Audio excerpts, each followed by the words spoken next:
ದಿನಾಂಕ 1/2/2020 ಅರುಣ್ ಅನ್ನೋ 17 ವರ್ಷದ ಹುಡುಗ ಹಿಮಾಚಲ್ ಪ್ರದೇಶದ ನಿವಾಸಿಯಾಗಿರ್ತಾನೆ. ಇವನಿಗೆ ತಂದೆ ಇರೋದಿಲ್ಲ, ತಾಯಿ ಮಾತ್ರ ಇರ್ತಾರೆ. ಎಂದಿನಂತೆ ಅವ್ರ ತಾಯಿಗೆ ಅಮ್ಮ ಅಜ್ಜನ ಮನೆಗೆ ಹೋಗಿ ಬರ್ತೀನಿ ಅಂತ ಹೇಳಿ ಹೊರಡ್ತಾನೆ. ಅದಕ್ಕೆ ಅವ್ರ ತಾಯಿ ಸರಿಯಪ್ಪ, ಕತ್ಲಾಗೋದ್ರೊಳಗೆ ಮನೆ ಬಂದು ಸೇರ್ಕೊ ಅಂತ ಹೇಳ್ತಾರೆ. ಸರಿ ಆಯಿತು ಅಂತ ಹೇಳಿ ಹೊರಡ್ತಾನೆ. ಹೋಗ್ತಾ ಇವನಿಗೆ ಏನೋ ಸಮಸ್ಯೆ ಆಗೋದಿಲ್ಲ, ಆರಾಮಾಗಿ ಅಜ್ಜನ ಮನೆಗೆ ಸೇರ್ಕೋತಾನೆ.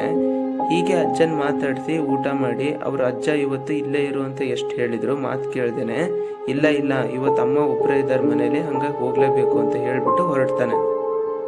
ಹೀಗೆ ಮುಂದೆ ಹೋಗ್ತಾ ಹೋಗ್ತಾ ಕಾಡು ಸಿಗುತ್ತೆ. ಅವನಿಗೆ ಯಾವ ದಾರಿಲಿ ಬಂದಿದ್ದೆ ಅಂತಾನೆ ಸರಿ ನೆನಪಿರಲ್ಲ. ಮುಂದೆ ಯಾವ್ದಾದ್ರು ವೆಹಿಕಲ್ ಬಂದ್ರೆ ಹತ್ಕೊಂಡು ಹೋದ್ರೆ ಆಯ್ತು ಅಂತ ಒಬ್ನೇ ಹೋಗ್ತಾ ಇರ್ತಾನೆ. ದಾರಿಲಿ ಒಂದು ಕರ್ಕಶವಾಗಿರೋ ತುಂಬಾ ವಿಚಿತ್ರವಾಗಿರೋ ಒಂದು ಪ್ರಾಣಿ ಕೂಗಿರೋ ತರ ಕೇಳಿಸುತ್ತೆ. ಅದ್ ಯಾವ ತರ ಅಂದ್ರೆ, ನಾನಿನ್ನ ಹಿಂದೆನೇ ಇದ್ದೀನಿ, ನನ್ನ ತಿರುಗಿ ನೋಡ್ಬೇಡ ಅಂತ. ಈ ಕಡೆ ಅರುಣ್ಗೆ ಪಾಪ ತುಂಬಾ ಭಯ ಆಗುತ್ತೆ. ಏನ್ ಮಾಡ್ಬೇಕು ಅಂತ ಅರ್ಥ ಆಗದೆ ತುಂಬಾ ವೇಗವಾಗಿ ನಡೆಯಕ್ ಶುರು ಮಾಡ್ತಾನೆ. ಮನ್ಸಲ್ಲಿ ಎಷ್ಟೇ ಆ ಕಡೆ ತಿರುಗಿ ನೋಡ್ಬಾರ್ದು ಅಂತ ಅನ್ಕೊಂಡ್ರು ತಿರುಗಿ ನೋಡೇ ಬಿಡ್ತಾನೆ ಅಷ್ಟೇ. ಅರುಣ್ ಎಲ್ಲಿದ್ದಾನೆ ಅಂತ ಯಾರಿಗೂ ಗೊತ್ತಾಗಲ್ಲ. ಈ ಕಡೆಯಿಂದ ಅವ್ರ ಅಮ್ಮ, ಅಜ್ಜ ಮತ್ತೆ ಊರಿನವರು, ಪೊಲೀಸ್ನವರು ಎಲ್ಲರೂ ಹುಡುಕ್ತಿರ್ತಾರೆ. ಆದ್ರೆ ಅರುಣ್ನ ಸುಳಿವು ಎಲ್ಲೂ ಕೂಡ ಸಿಗೋದಿಲ್ಲ.